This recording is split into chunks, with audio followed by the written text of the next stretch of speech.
মুবারক রাত মানে লাইলাতুল কদর উদ্দেশ্য। বলুন সুবহানাল্লাহ। তাহলে দুটোটা মত পেলাম। কেউ বলেছেন লাইলাতুল বরাত, আর কেউ বলেছেন, অধিকাংশ বলেছেন লাইলাতুল কদর। আমরা লাইলাতুল কদর ধরে নিলাম, লাইলাতুল বরাত নয়।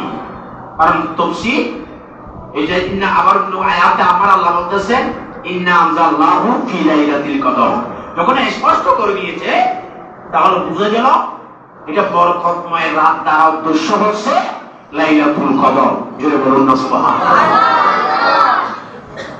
তো বরকতময় রাত, তাহলে বরকতময় রাতের ভিতরে লাইলাতুল বরাত আছে, আছে না নাই? আছে। বরকতময় রাতের ভিতরে ঈদের রাতও আছে, বরকতময় রাতের ভিতরে ঈদুল আযহার রাতও আছে, বরকতময় রাতের ভিতরে আরাফার রাতও আছে, বরকতময় রাতের ভিতরে লাইলাতুল মেরাজের রাতও আছে, বরকতময় রাতের ভিতরে রজবের ১ম তারিখের রাতও আছে, বরকতময় রাতের ভিতরে আগামী কালের লাইলাতুল বরাতও আছে। বলুন না সুবহানাল্লাহ। তাহলে আমরা হাদিসের দিকে যাই, আছে কি নেই? অনেকগুলো হাদিস শরীফ, আমি এখানে কয়েকটা আলোচনা করব, কিন্তু অনেক হাদিস শরীফ যেগুলো সহিহ হাদিস, যে প্রমাণিত আছে যে আমার রাসূল এই বরাতের রাত্রে ইবাদত করেছেন, রিয়াজত করেছেন, সারা রাত দাঁড়িয়ে দাঁড়িয়ে আমার রাসূল নামাজ পড়েছেন। জোরে বলুন না সুবহানাল্লাহ। যেমন আয়েশা সিদ্দিকা রাদিয়াল্লাহু তাআলা আনহা বলেছেন, আমার রাসূল রাত্রে আমার সাথে ঘুম গেল, হঠাৎ করে অর্ধরাত্রে উঠে এলো, আমি দেখতেছি আমার পাশে বিছানা হালি, বিছানা কি বিছানা হালি, আমি দেখতে পেলাম রাসূল, নূরানী রাসূল আমার পাশে নেই, কোথায় যেন চলে গেল। আমি মনে মনে ভাবলাম হয়তো আমার রাসূল অন্য কোন বিবি ঘরে গিয়েছে। আমি এই জন্য উঠলাম, উঠে অন্যান্য বিবিদের ঘরে দেখলাম ওখানেও নেই, ওখানেও নেই। এরপরে আমি মসজিদে গেলাম, মসজিদে দেখতে পেলাম আল্লাহর প্যারা রাসূল সাল্লাল্লাহু তাআলা আলাইহি ওয়াসাল্লাম সিজদায় পড়ে আল্লাহর দরবারে কাঁদতেছে। আমার সাথে, আমার রাসূলের সাথে আল্লাহর রাসূলের শরীর মুবারকের সাথে আমার শরীরের সাথে লেগে গেল। আল্লাহর রাসূল সিজদার মধ্যে যখন কাঁদতেছে, আল্লাহর রাসূলের পর্যায়ে উঠে বললেন, আয়েশা তুমি কি জানো আজকের রাতটি কেমন রাত? ইয়া রাসূলুল্লাহ কেমন রাত? বললেন আজকের রাত এমন একটি গুরুত্বপূর্ণ রাত, আজকের রাতে যারা ইবাদত করবে, রিয়াজত করবে, আল্লাহ ওই ব্যক্তিদেরকে, এমন অসংখ্য ব্যক্তিদেরকে ক্ষমা করে দেবে। বনি বকর নামে, বনি বকর গোত্রের যতগুলো ছাগল আছে, ছাগলের যত পশম আছে, পশমের অধিক পরিমাণ মানুষদেরকে আল্লাহ মাফ করে দেবে, ক্ষমা করে দেবে। আজকের রাত এমন গুরুত্বপূর্ণ,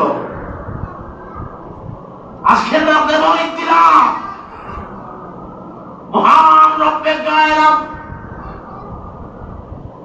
প্রথম আসমানে এসে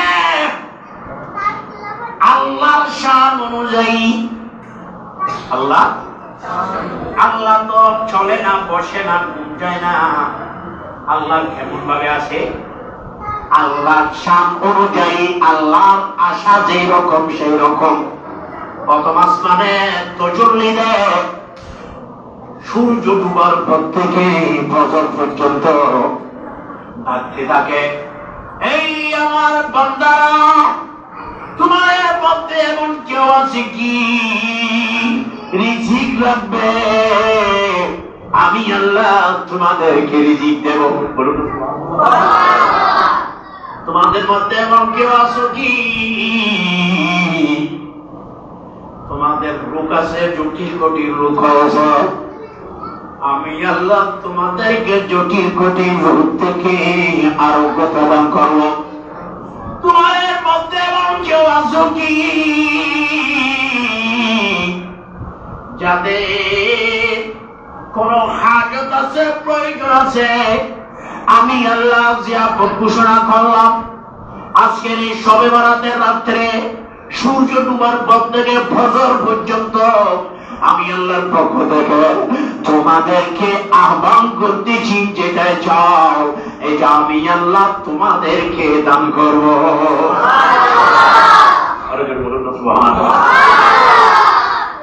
তাহলে আমাদের দরকার আছে না নাই? মা আয়েশা সিদ্দিকা রাদিয়াল্লাহু তাআলা বলতেছেন শবে বরাতের রাত আমার নবী এত লম্বা চিন্তা করেছেন, আমি তো মনে করলাম আমার রাসূলের জান মুবারক আল্লাহ সিজদা অবস্থায় কবজা করে নিয়েছে মনে হয়। বলুন না সুবহানাল্লাহ। আমি আল্লাহর রাসূলের পা মুবারকের দিক দিয়ে একটু নাড়া দিলাম জান আছে না নাই? বলুন না সুবহানাল্লাহ। বললেন আয়েশা তুমি কি মনে করো? ইয়া রাসূলুল্লাহ আমি মনে করলাম আল্লাহ হয়তো আপনার জানকে কবজা করে নিয়ে গেছে, মনে করলাম এত লম্বা কেন সিজদা? বলুন না সুবহানাল্লাহ। এত লম্বা কেন সিজদা? মাদারের জন্য শেখ আব্দুল হক মুহাদ্দিস দেলভী রাহমাতুল্লাহ আলাইহি মাদারের জন্য নবুয়তের প্রথম খণ্ডের মধ্যে এই ঘটনাটি, এই বিষয়টি নকল করতেছেন যে আয়েশা আজকের রাত তো সাধারণ কোন রাত নয়, আজকের রাত ওই রাত যে রাতের মধ্যে আল্লাহ অসংখ্য অগণিত বান্দাকে দুজক থেকে মুক্তি দান করবে। অসংখ্য অগণিত মানুষকে আল্লাহ মাফ করে দেবে, ক্ষমা করে দেবে। এই জন্য আমি সিজদায় পড়ে রইলাম। সে বলুন তো নামাজের মধ্যে সবচেয়ে বড় রকম হজের মধ্যে যেমন উকুফ আরাফা, আরাফার ময়দানে হজ অবস্থান করাই হজ বড় রকম হজের জন্য, আরাফার ময়দানে অবস্থান করা। আর নামাজের জন্য সবচেয়ে বড় রকম কি? সিজদা। বলুন নামাজের মধ্যে সবচেয়ে বড় রকম কি? সিজদা। সিজদা আল্লাহর অনেক পছন্দ। সিজদা আল্লাহর কাছে অনেক পছন্দ। বান্দা যত নিচু হয়ে আজিজির সাথে বিনয়ের সাথে যত সিজদা করবে, সিজদা যত লম্বা করবে, এই বান্দা যদি সেখানে সিজদাতে ডুবে যায়, বান্দার নামাজ ভাঙবে না, বরং আল্লাহ ফেরেশতাদেরকে নিয়ে বান্দার ব্যাপারে পহর করবে। বান্দার ব্যাপারে কি করে পহর করে? দেখো আমার বান্দা সিজদা আমাকে সিজদা করতেছে। এই জন্য সিজদা আল্লাহর জন্য। সিজদা কার জন্য? আল্লাহর জন্য। একমাত্র সিজদা হবে আল্লাহর জন্য, আল্লাহ ছাড়া অন্য কারোর জন্য সিজদা নাই। কেননা আমার নবী বলতেছেন সিজদা করা যদি আল্লাহ ছাড়া অন্য কাউকে করা যদি জায়েজ হতো, বৈধ হতো, তাহলে আমি নবী প্রত্যেক মহিলাদেরকে বলতাম তাদের স্বামীকে সিজদা করার জন্য। বলুন না সুবহানাল্লাহ। আর রাসূল সাল্লাল্লাহু তাআলা আলাইহি ওয়াসাল্লাম এভাবে রাতে উঠে গেলেন। মা আয়েশা সিদ্দিকা রাদিয়াল্লাহু তাআলা আনহা বললেন, আমি ওই রাতে শবে বরাতের রাত ওই বছর অন্যান্য বিবিদের ঘরে দেখলাম ওখানে আমি পাই নাই। আবার আমি দেখলাম খাতুনে জান্নাত ফাতিমাতুজ জাহরা রাদিয়াল্লাহু তাআলা আনহার ঘরে আছে কিনা? সুবহানাল্লাহ। এজন্য বলুন না সুবহানাল্লাহ। কারণ আমার রাসূল ফাতেমার কাছে সকাল বিকাল সব সময় ফাতেমার ঘরে যেতেন। কারণ আমার রাসূল বলেছেন খাতুনে জান্নাত ফাতিমাতুজ জাহরার ব্যাপারে যে ফাতেমা হচ্ছে আমার শরীরের গোশতের টুকরা। সুবহানাল্লাহ। আরে জোরে বলুন না সুবহানাল্লাহ। বাবার জন্য কন্যা সন্তান একটু বেশি প্রিয় হয়। হ্যাঁ, বাবার জন্য কন্যা সন্তান বেশি প্রিয় হয়, এটা আমার রাসূলের সুন্নাত। সুবহানাল্লাহ। কন্যা সন্তান থাকলে, মেয়ে থাকলে নারাজ হবেন না। যার ঘরে মেয়ে আছে মনে করবেন সে ঘরে ওই মেয়ের উসিলায় অন্য কোন উসিলা না হলেও ওই মেয়েটা, ওই মেয়েগুলো যাদেরকে আদব শিক্ষা দিয়ে বাবা বড় করে বিয়ে দিয়েছেন, সেই মেয়েগুলো কালকে কিয়ামতের ময়দানে তার জন্য জান্নাত পাওয়ার কারণ হবে। বলুন না সুবহানাল্লাহ। আমার রাসূল শিক্ষা দিয়েছেন মেয়ে অনেক পছন্দ। আপনার ঘরে একজন মেয়ে থাকা মানে আপনি আমি মরার পরে একজন সদস্য খাঁদার জন্য আছে। সুবহানাল্লাহ। খাঁদার জন্য একজন আছে মনে করবেন। আল্লাহু আকবার। আমার রাসূল দিয়েছেন সে মহব্বত, আর এই যে আছে কিয়ামত পর্যন্ত থাকবে যে খাতুনে জান্নাত ফাতিমাতুজ জাহরা রাদিয়াল্লাহু তাআলা আনহা তার ঘরে গেলেন, দেখতেছি ওখানেও আমার নবী নেই। এরপরে খাতুনে জান্নাত বের হলেন, মওলা আলী বের হলেন, হযরত হাসান হুসাইন রাদিয়াল্লাহু তাআলা আনহু বের হলেন। সবাই বের হয়ে আমার রাসূলকে খোঁজার জন্য, আমার রাসূলকে তালাশ করার জন্য বের হয়ে গেলেন। চলে বসলেন সুবহানাল্লাহ। ইয়া রাসূল সাল্লাল্লাহু তাআলা আলাইহি সাল্লাম খাতুনে জান্নাত গেলেন, দেখতে গেলাম কোথাও নাই। আল্লাহর রাসূল জান্নাতুল বাকিতে দোয়াতে রত, আল্লাহর দরবারে কান্নাকাটি করতেছে জান্নাতুল বাকিতে। সাহাবায়ে কিরামের কবর জিয়ারত করতেছে। সুবহানাল্লাহ। জোরে বলুন না সুবহানাল্লাহ।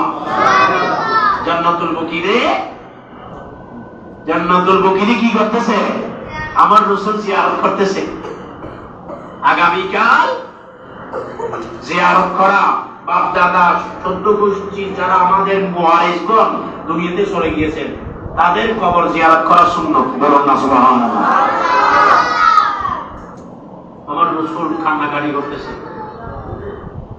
হাত তুলে বলেন, ইয়া রাসূলুল্লাহ, ইয়া হাবিবাল্লাহ,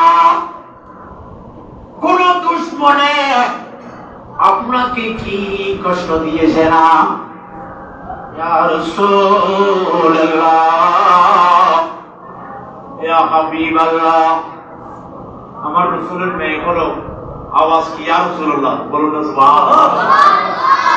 বাবা নয়, সবাই বলে ইয়া রাসূলুল্লাহ। আমার নবীর জামাতারা বলে ইয়া রাসূলুল্লাহ। আমার রাসূলের শ্বশুররা বলে ইয়া রাসূলুল্লাহ। সবার শুরু করে ইয়া রাসূলুল্লাহ।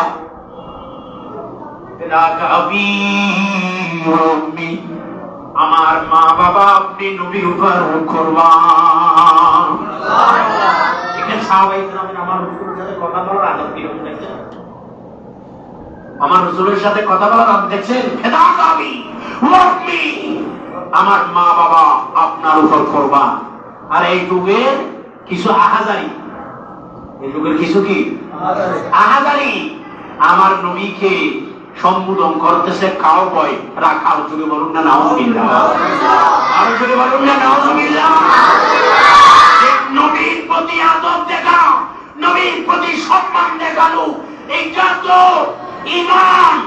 আর তথাকথিত সেই আহাজারি, সেই পাগলের ছেলে, সাগরের ছেলে আর নবীর প্রতি যে শব্দ ব্যবহার করছে, আরে একজন সাধারণ মানুষের ক্ষেত্রে তো শব্দটা ব্যবহার করলে বেয়াদবি হয়, বাবার ক্ষেত্রে ব্যবহার করলে বেয়াদবি হয়। আর ইমামুল আম্বিয়া দুরজাহানের বাদশা নবী, যার প্রতিশোধ তার চারিত্র সম্মানকে আল্লাহ দুরজগতের মধ্যে উঁচু করেছেন, যার মেসাল নেই, কিয়ামত পর্যন্ত হবে না, দুনিয়া নয় আখিরাতও হবে না, সে জাতের সাথে কোন একটা শব্দ বললে এটা সর্বশ্রেষ্ঠ শব্দ হতে হবে। বলুন সুবহানাল্লাহ। আপনি গাল দিয়ে আসছে, বলে দিচ্ছে। আর আমাদের মা জানদের ব্যাপারে, খাদিজাতুল কুবরা রাদিয়াল্লাহু তাআলা আনহার ব্যাপারে বলেছিল, নাউজুবিল্লাহ, ইত্তেক ছিল না, পারজিন ছিল না, জোরে বলুন না নাউজুবিল্লাহ। এই কথাটা যদি তার মাকে বলে, তার মা তার উপর রাগ হবেন না রাজি হবেন? একটু জোরে বলো। তো তার মা যদি নারাজ হয়, তার মার কোনো পরিচয় আছে না? জোরে বলুন, আছে না? তারও পরিচয় নেই, তার মারও পরিচয় নেই। হ্যাঁ, লাঞ্ছিত বন্ধার ছেলে। আর তোমার মা যদি নারাজ হয়, তাহলে পৃথিবীর জমির অসংখ্য গণিত মানুষের মা, আমার রাসূলের পবিত্র বিবি, যারা শুধু দুনিয়ায় নয় আখিরাতেও আমার রাসূলের পবিত্র বিবি হিসেবে থাকবে। তুই যদি বলুন না সুবহানাল্লাহ। দুনিয়াতে নয়, আখিরাতেও আমার রাসূলের পবিত্র বিবিগণ আমার রাসূলের সাথে আখিরাতে থাকবে। তাদের তারা আর অন্যান্য মুমিনাত, অন্যান্য মহিলা এক নয়। আর সেই মুমিনদের মার ব্যাপারে, যাদের তুলনা কোনো নারীর সাথে হয় না, আর সেই মা খাদিজাতুল কুবরা রাদিয়াল্লাহু তাআলা আনহার শানে এত বড় বেয়াদবি। এজন্য বাতিল সিনার বড় একটা মাধ্যম হচ্ছে, বড় একটা দলিল হচ্ছে যে তাদের আদব নেই, তারা বেয়াদব। ঠিক না বেটি? আর একটু জোরে বলো, ঠিক না বেটি? তারা বেয়াদব। মোয়া ইয়া রাসূলুল্লাহ, ইয়া হাবিবাল্লাহ, ফাতুল জান্নাত বললেন, ইয়া রাসূলুল্লাহ, দুশমনে আপনি নবীকে কষ্ট দিয়েছে না? আমার নবী বললেন, দুশমনে কষ্ট দিয়েছে নয়, ইয়া রাসূলুল্লাহ, আপনার শরীরে কোনো অশান্তি লাগতে না? নয়। আমার কলিজার টুকরো ফাতেমা, শোনো, আজকে তো শবে বরাতের রাত, যে রাতে আল্লাহ 3টি রহমতের দরজা খুলে দিয়েছে। বলুন সুবহানাল্লাহ। আসমানের দরজা খুলে দিয়েছে, অসংখ্য অগণিত ফেরেশতা পৃথিবীর জমিনে আসতেছে। শুধু ফেরেশতা নয়, ওয়াজা রব্বুকা সাফা ওয়াল মালাকু সাফান সাফা, ওয়াজা রব্বুকা, আপনার প্রভু, মানে প্রথম আসমানে তাজালি দেওয়া, মানে ওয়াজা রব্বুকা, আপনার প্রভু আসেন। আল্লাহর জন্য যেভাবে শান সেভাবে, আর ওয়াল মালাকু সাফান সাফা। আর আজকের রাত্রিতে, এই শবে বরাতের রাত্রিতে, মাগরিবের পর থেকে সূর্য ডুবার পর থেকে সে সকাল পর্যন্ত ফেরেশতারা কাতারবদ্ধ হয়ে পৃথিবীর জমিনে আসতে থাকবে। জোরে বলুন না। কোথায় বান্দা ইবাদত করতেছে, নামাজ পড়তেছে? কোথায় সালাতুত তাসবিহ নামাজ পড়তেছে? কোথায় বান্দা আল্লাহর জিকির করতেছে, বয়ান করতেছে? এগুলো রিজুক করতেছে, লিখতেছে, আর নিয়ে আমার আল্লাহর কাছে পৌঁছাচ্ছে। জোরে বলুন না সুবহানাল্লাহ। এই নামে মুহাম্মদ সাল্লাল্লাহু আলা সুবহানাল্লাহ, সুবহানাল্লাহ। এই নামে, সবাই পড়ুন না, এই নামে মুহাম্মদ সাল্লাল্লাহু আলা সুবহানাল্লাহ, সুবহানাল্লাহ। जिसने हमारे दिल को जिला, जिसने हमारे दिल को जिला, सुभान अल्लाह। मेरा झुकी शब मालूम हुआ आलम को तेरी रिफ़अत का पता। बोलो सुभान अल्लाह। मेरा झुकी शब मालूम हुआ आलम को तेरी रिफ़अत का पता। तेरे कदम के नीचे अर्श ओला सुभान अल्लाह। कुरान उठा कर देखे जरा मालूम तुझे हो जाएगा। कुरान उठा कर देखे जरा मालूम तुझे हो जाएगा। ए कौल मोहम्मद कौल खुदा सुभान अल्लाह। ऐ नाम मोहम्मद सल्ले अला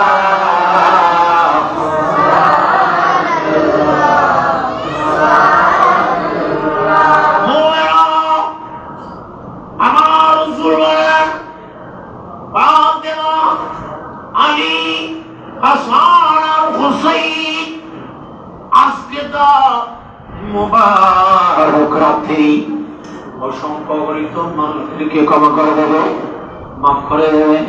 শোনো শোনো, তোমরাও আমাকে যদি রাজি করতে চাও, আমাকে যদি তোমরা সন্তুষ্ট করতে চাও, তোমরাও সিজদায় পড়ে আমার উম্মতের গুনাহ মাফ করো। আল্লাহু আকবার। তাকবীর।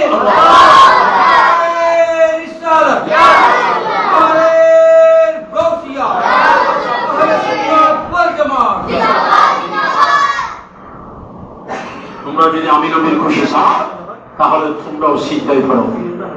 বলুন না সুবহানাল্লাহ। তাহলে আমার রাসূল সাল্লাল্লাহু তাআলা আলাইহি ওয়াসাল্লাম উম্মতকে কি দেয় নাই? সারা জীবন উম্মতের জন্য কেঁদেছেন। সারা জীবন আমার নবী কেঁদেছেন, এখনো কাঁদতেছে, কিয়ামতের ময়দানেও কাঁদবে। বলুন না সুবহানাল্লাহ।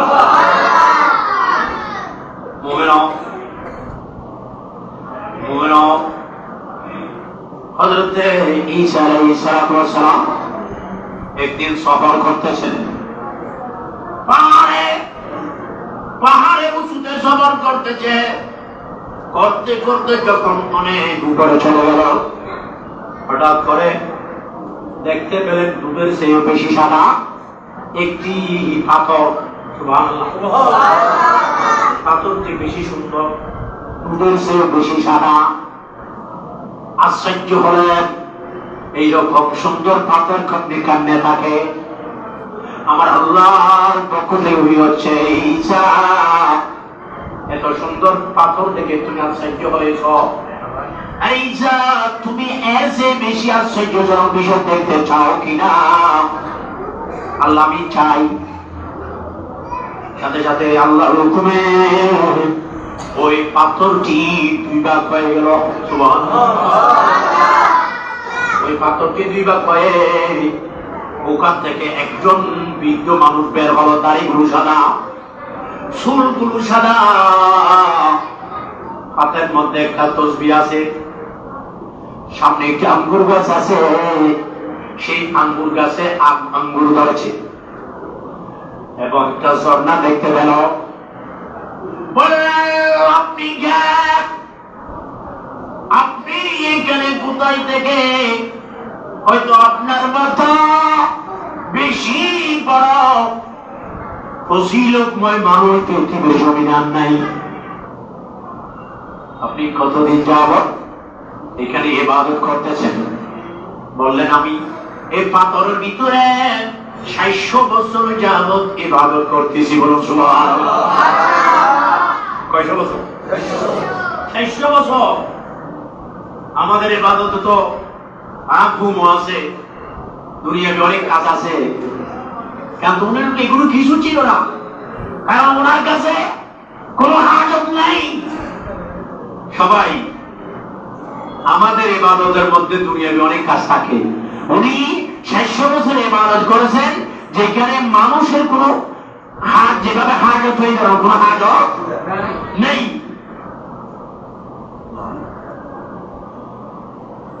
আল্লাহ রে 600 বছর পর্যন্ত পাথরের ভিতরে ইবাদত করতেছে, যে মানুষটি দুনিয়াবি কোনো হাজত নাই, প্রয়োজন নেই।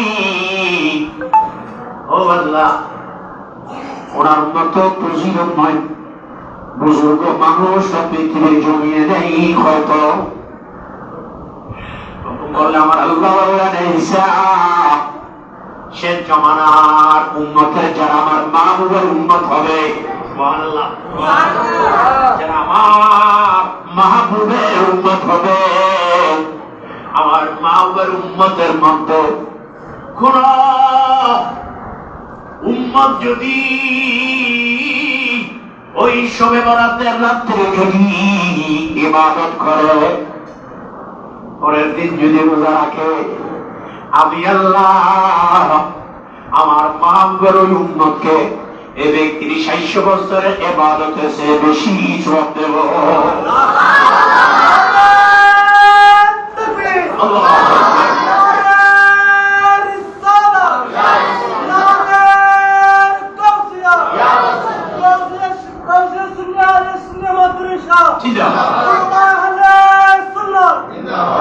তাহলে এই সব ফজিলত কার কারণে? আমার নবীর কারণে। বলেন না কার কারণে?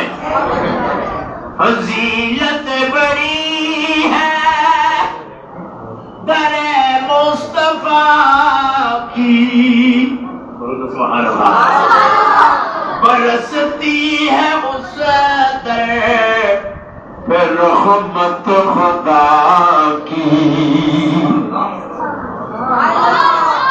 রাত্রি আল্লাহর রহমত বর্ষণ হচ্ছে, সকালে 70,000, সন্ধ্যায় 70,000 ফেরেশতা আমার নবীর রওজায় এসে সালাতু সালাম করতেছে। যে ফেরেশতা একবার আসে, কিয়ামত পর্যন্ত দ্বিতীয়বার আসার সুযোগ হবে না। বলুন না সুবহানাল্লাহ। এই জন্য শায়ের বলতেছে ফজিলত বড়ি হ্যায় দরে মুস্তাফা কি, बरसती है उस दरे पे रहमत खुदा की, यहाँ कैफ मत का आलम तारी, यहाँ कैफ मत का आलम तारी, दिलों में क्षमा कर तो देखो।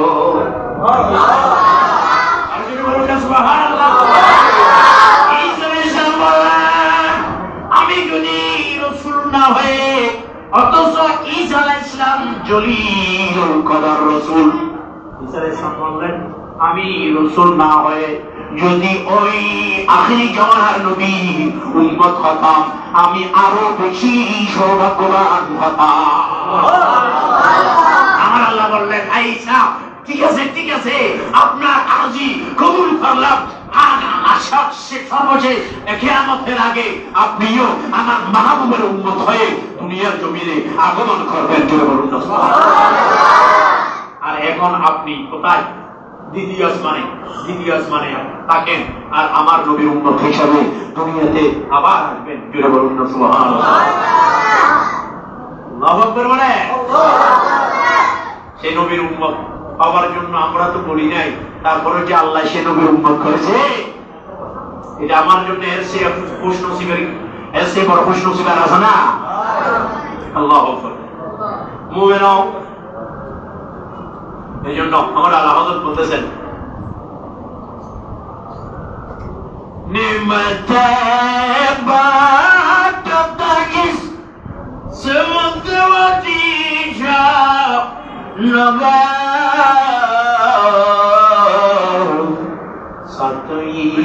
मंशूर हो मत का कलम दा गया बोलो सुभान अल्लाह इन्नमा ला कसम अल्लाहु युती আমার আল্লাহ দেতে আমার নবীকে দেয় আর আমার নবী পুরো সৃষ্টি জগতে বর্তন করে বাহ মদিনা শরীফ যাবে ইচ্ছে নেই না আদি সাহেব এই মদিনা শরীফ দেখছে এগুলো হাজার আসওয়াদ সুমুখে এসে আল্লাহ কবুল করছে বলে তো এইরকম একটা প্রতিষ্ঠান করেছে আলহামদুলিল্লাহ আদি সাহেব ইমাম হাশিমের মুরিদ অনেক ভাগ্যবান এদের গাড়ি থেকে আসেন বলতেছে আমি এই একটা জিনিস পূরণ আছে এই তো আল্লাহ আপনাকে দিয়েছে ইমাম হাশিমের মতো ব্যক্তির মুরিদ হতে পেরেছেন বলুন সুবহানাল্লাহ ইমাম হাশিম ইমামে আহলে সুন্নাত ইমাম হাশিমের মতো এই ধরনের ব্যক্তি পৃথিবীর জমিনে আর আসবে না এই কিছুদিন আগে আমি ইমাম হাশিমকে স্বপ্ন দেখলাম এটা এই জন্য বলতেছি হয়তো আদি সাহেব খুশি হবেন সবাই খুশি হবে যে আমি দেখতে পাই ইমাম হাশিমি আমি পিছনে দাঁড়িয়ে আছি আমার সাথে আরেকজন ছিল যে আমাকে হঠাৎ করে ইমাম হাশিমি একটা চিৎকার দিয়ে ধমক দিয়ে বললেন কি যেন বললেন আমাকে এটা ইমাম হাশিমিদের জন্য এটা আল্লাহর ওলির নিয়ামত যিনি 50 বছর পর্যন্ত সুন্নিয়তের খেদমত করেছেন বলুন সুবহানাল্লাহ আর পুরো সুন্নি জগৎকে নিরপেক্ষ নিয়েছেন সেই ইমাম হাশিমের খবর সাথে চরিত্রের সাথে ইমাম হাশিমির কোন দিক এলমের সাথে কোন আলেমের তুলনা হবে না এই জন্য ইমামে হাশিমি এখনো ইমামে আহলে সুন্নাত বলুন না সুবহানাল্লাহ এখনো কি ইমামে আহলে সুন্নাত আমরা ইমামে আহলে সুন্নাত কারণ ইমামে আহলে সুন্নাত হওয়ার জন্য সবকিছুর দরকার সেটা একমাত্র ইমাম হাশিমির কাছে ছিল এখন কারো কাছে নেই সুতরাং ইমাম হাশিমি আমাদের জন্য অনেক বড় নিয়ামত বলুন না সুবহানাল্লাহ তো মদিনা শরীফ যেতে পারে না সবাই ওরাই যেতে পারে যাদেরকে আমার নবী কবুল করে মদিনা ওয়ালার দেশ আশিক জাহান যায় বলি জাগানো মদিনা বলি জাগানো মদিনা লাওয়ারিস নয় কুরআন আসরের মায়া লাওয়ারিস নয় কুরআন আসরের মায়া রহমতের সাগর জবান মুস্তাফা বলুন সুবহানাল্লাহ সেখানে কিয়ামতের ময়দানেও আমার রাসূল আমাদেরকে ছাড়বেন না যারা বড় বড় গুনাহ করেছি আমার নবী আমাদের জন্য শাফাত করবেন শাফাতি লিআহলিল কাবায়ের উম্মতি বড় বড় গুনাহ আমরা যারা করেছি আমাদেরকে পার করানোর জন্য আমার রাসূল সুপারিশ করবেন বলুন সুবহানাল্লাহ রহমতের সাগর জবান মুস্তাফা পড়ে যাবো উম্মত ওয়ালা উম্মত ওয়ালা পড়ে যাবো উম্মত ওয়ালা উম্মত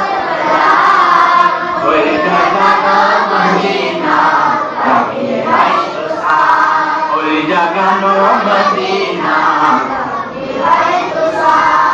বইন্য পারে বইন্য পারে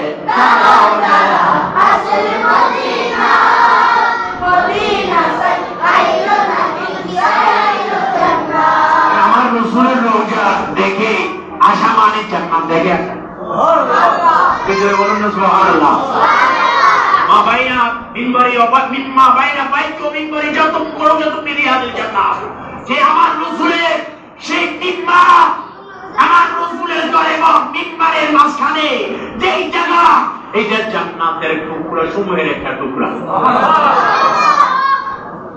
তাহলে জান্নাতের টুকরা মধ্যে শরীয়ত আছে না নাই আছে হ্যাঁ আছে না আছে তো এটা কি মদিনা শরীফ से এসে নাকি জান্নাত से এসে জান্নাত से এসেছে জোরে বলুন না সুবহানাল্লাহ হ্যাঁ মদিনা সায়া এটা নাকি সায়া এটা জান্নাত খোদার দুনিয়া পার সাইগাই কি সোনা খোদার দুনিয়া পার সাইগাই কি সোনা খোদার মদিনা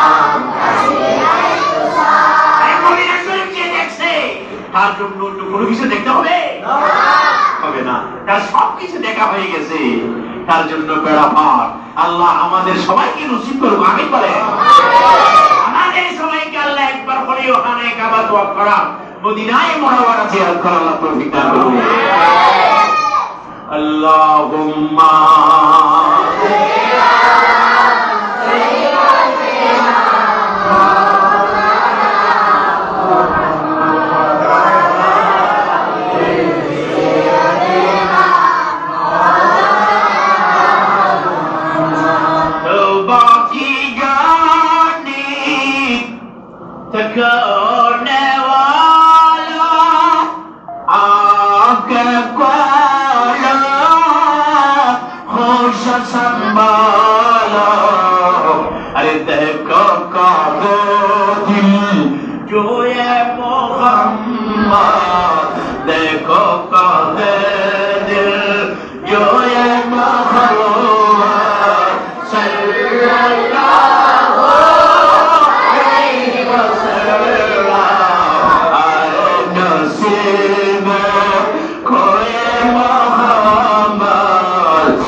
মানুষ গুনাহ না করে কে করবে আমার নবী আমাদের শরীরের মধ্যে সব করতেছেন তোমরা যদি গুনাহ না করো আল্লাহ এমন কিছু উম্মত এনে দিবেন যারা পৃথিবীর জমিনে গুনাহ করবে আর আল্লাহর কাছে গুনাহ মাফ চাইবে মানুষকে নফস দিয়েছে আল্লাহ মানুষ গুনাহ করবে কিন্তু প্রতিদিন আল্লাহর দরবারে তওবা করবে গুনাহ মাফ চাইবে রাতে গভীর রাতে উঠে তাহাজ্জুদের নামাজ পড়ে দুই চোখের পানি ছেড়ে দিয়ে মাওলার দরবারে মুনাজাত করবে আরে বলুন না সুবহানাল্লাহ আল্লাহর দরবারে দুইটি ফোঁটা বেশি পছন্দ দুইটি ফোঁটা বেশি আরেকটু জুড়ে বলেন না আল্লাহর দরবারে দুইটি ফোঁটা বেশি পছন্দ একটি হচ্ছে চোখের ফোঁটা চোখের পানির ফোঁটা যাতে উঠে তাহাজ্জুদের নামাজ পড়ে মওলার দরবারে কান্নাকাটি করলে মুবারক রাত লাইলাতুল কদর লাইলাতুল বারাত ঈদের রাত এভাবে প্রথম রজবের প্রথম তারিখের রাত মেরাজের রাত এইভাবে মুবারক রাত দূরের মধ্যে সেই রাত উঠে তাহাজ্জুদের নামাজ পড়ে আল্লাহর দরবারে যদি কান্নাকাটি করে আল্লাহর দরবারে কান্নাকাটি করে দুই চোখের পানি ফেলে দিলে জল করে পানি ফেললে আমার মওলার কাছে আমার খোদার কাছে আমার রবের কাছে এটা বেশি বেশি পছন্দ আল্লাহ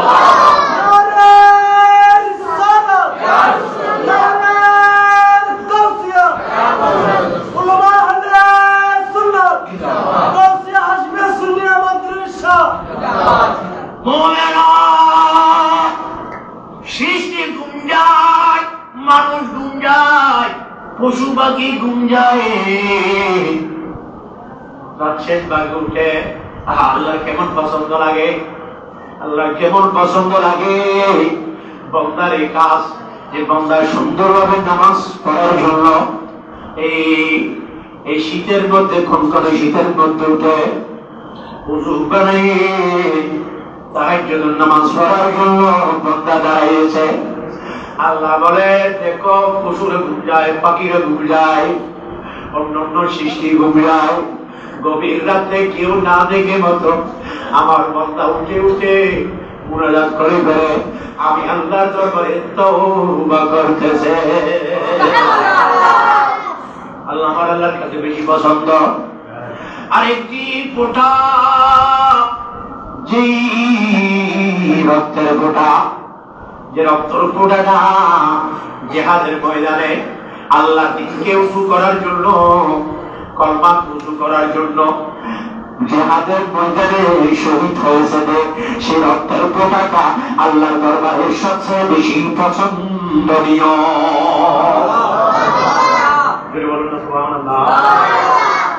আল্লাহ দিনকে উঁচু করার জন্য যে রক্ত দিতে হবে সেটা এখন নেই, আছে না? এখন কি যুদ্ধ হচ্ছে না, কিন্তু আমাদের জন্য একটা আছে। এটা কি? রাত্রে উঠে এবং আগামীকাল শবে বরাত আল্লাহর পক্ষ থেকে জিয়াফত হবে সেই আগামীকাল, এবং প্রত্যেক রাতে শেষ ভাগে আল্লাহর দরবারে কান্নাকাটি করে চোখের পানি ফেলা আমাদের জন্য সুযোগ আছে। বলুন না সুবহানাল্লাহ। কিয়ামতের ময়দানেও এই যা নীতি আল্লাহর মধ্যে বেশি বেশি বাড়ি হবে, কিন্তু একটা কথা খেয়াল রাখবেন, কিন্তু আমরা যারা মুসলমান ভাইয়ের প্রতি দুশমনি রাখি, যারা শুকুরগুলি করে একজন আরেকজনকে লাগাই দেয়, যারা মা বাবাকে কষ্ট দেয়, যারা সবসময় শরাব খায়, যারা আত্মীয়তার সম্পর্ক ছিন্ন করে, এই ধরনের কিছু মানুষ আছে আগামীকাল এত গুরুত্বপূর্ণ মুবারক ক্ষমা সত্ত্বেও তাদেরকে আল্লাহ ক্ষমা করবে না, মাফ করবে না। সুতরাং আজকে সুবর্ণ সুযোগ আছে, অনলাইনে শত শত মানুষ আমাদের সাথে যুক্ত আছে। ভাইরা যারা অনলাইনে আছেন আপনাদেরকেও আমি বলতেছি যে আজকে যারা মা বাবাকে কষ্ট দিয়েছেন, যারা মা বাবার প্রতি অসদাচরণ করেছেন, তারা যারা শরাব খেয়েছেন, যারা যারা আত্মীয়তা সম্পর্ক ছিন্ন করেছেন, বোনের খবর নেননি, ভাইয়ের খবর নেননি, বুড়ির খবর নেননি, হালার খবর নেননি, যারা নিজের আত্মীয়তা সম্পর্ক ছিন্ন করেছেন, ভাইরা আজকে তাদের দিকে মাপ চেয়ে নিন এবং এর পরবর্তীতে তাদের সাথে ভালো আচরণ করবেন, সেটার প্রতিজ্ঞা নিন। আজকে যদি আপনি ক্ষমা চেয়ে নেন, মা থেকে ক্ষমা চেয়ে নেন, বাপ থেকে ক্ষমা চেয়ে নেন, এই সে খারাপ খাবো না বলে জীবনের জন্য খাওয়া যদি করে নেন, আল্লাহ অবশ্যই আগামীকাল রাত্রে আমাদেরকে মাফ করে দেবে, ক্ষমা করে দেবে। যদি বলুন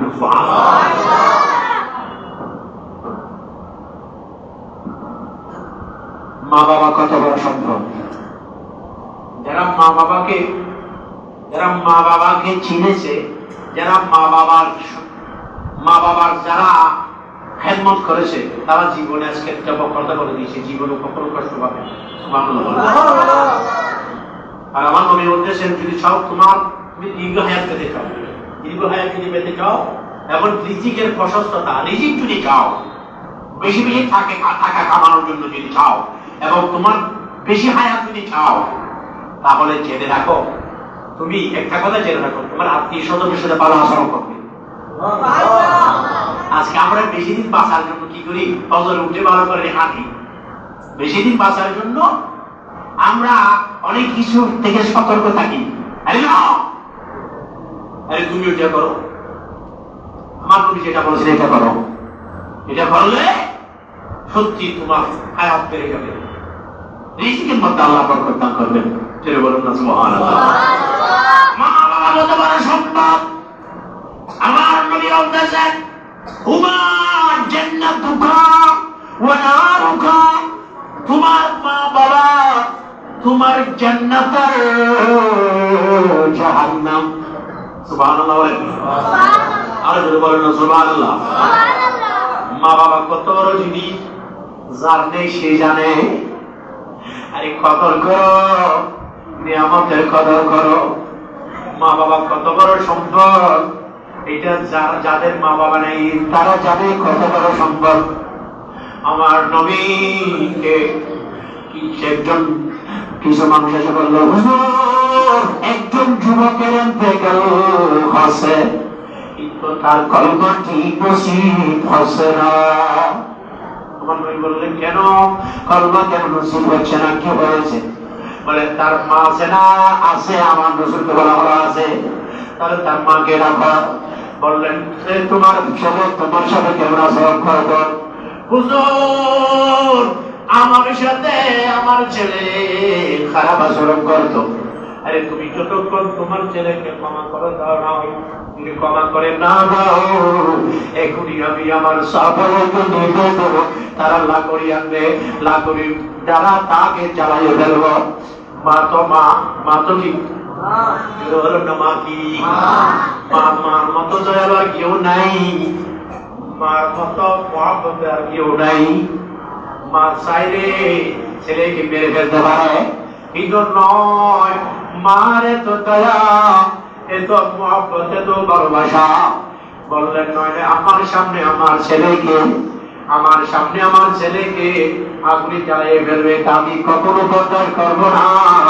হুজুর নয়, আমার ছেলেকে আমি মাফ করে দিলাম, ক্ষমা করে দিলাম। এটা বলার সাথে সাথে ওই যুবকের সাথে সাথে কলমা নসিব হয়ে গেল।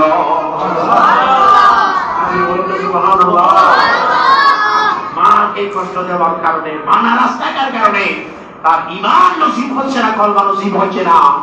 তাহলে মা কত বড় সম্পদ, বাবা কত বড় সম্পদ জানবেন।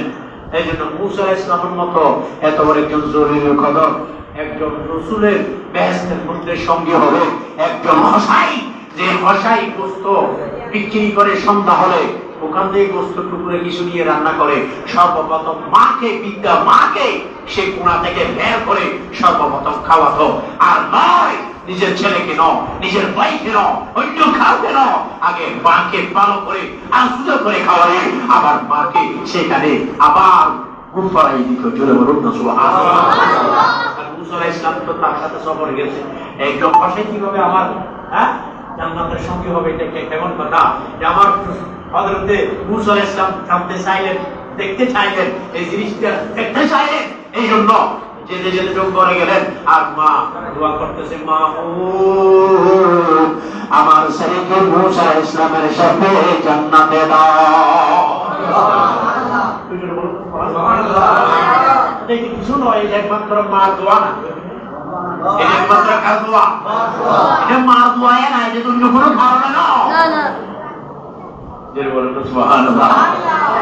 তাহলে মা বাবার খেদমত করতে হবে কি হবে না? এটা বলো হবে কিনা? जिसका कोई सानी नहीं वो नबी हमारा। আমার নবীর তো সানি নেই, দ্বিতীয় নেই, আমার নবীর সাথে কারোর সাথে তুলনা চলে না। এইটা কিভাবে? এইটা তো সব দিক দিয়ে তো প্রমাণিত হয়। আবার আমরা উম্মতে মুহাম্মদী হলাম সমস্ত উম্মতের মধ্যে শেষ উম্মত। আমাদের কোনো বাহাদুরি নয়, এটা আমার নবীর কারণে। বলুন না কার কারণে? আমার নবীর কারণে।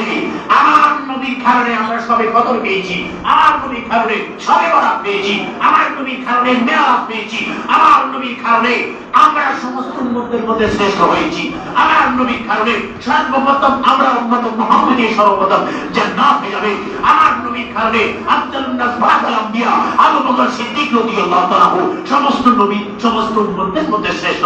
এইভাবে একটা নয়, দুটো নয়, তিনটে নয়, সব দিক দিয়ে আমরা শ্রেষ্ঠ হয়েছি। আমাদের কোনো বাহাদুরি নয়, এগুলো সবগুলো আমার নবী উচিত।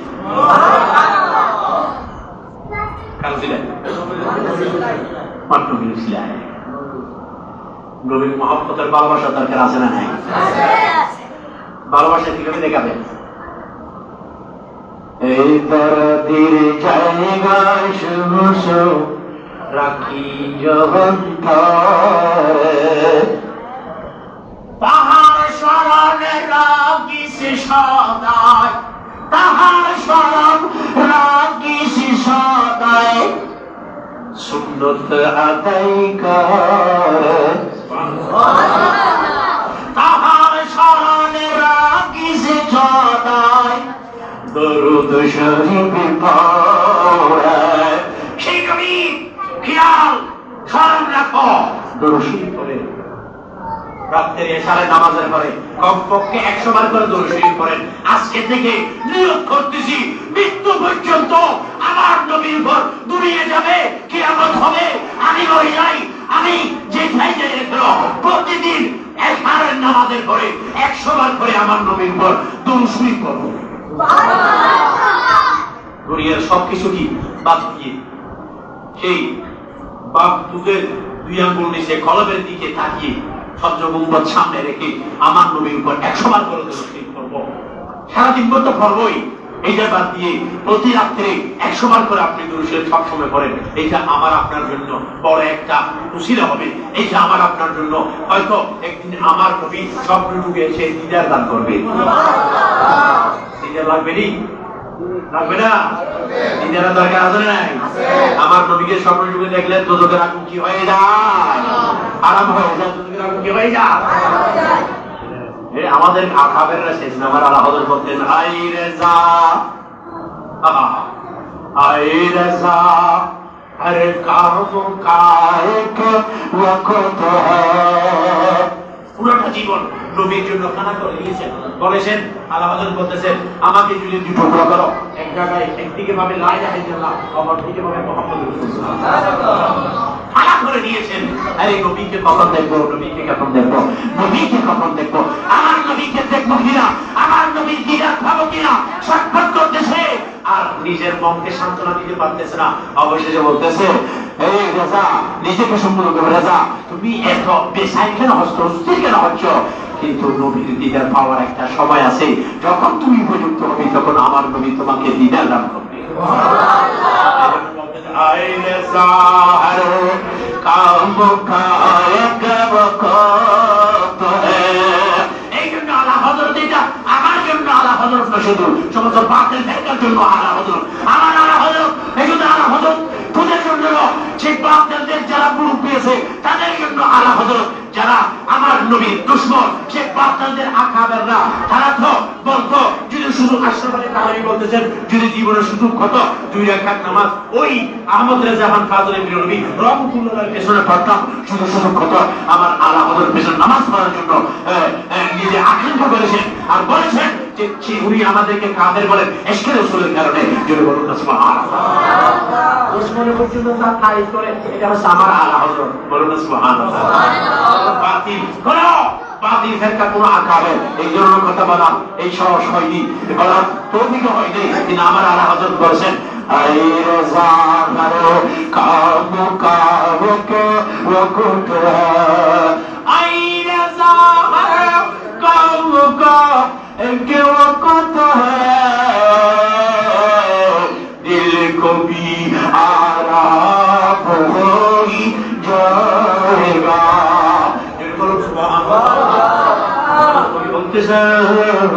এই আমার শুনো, যে ব্যক্তি তওবা করেছে, তওবা করার পরে সে ব্যক্তি এমন যেন তার কোনো গুনাহ নেই। বলুন সুবহানাল্লাহ।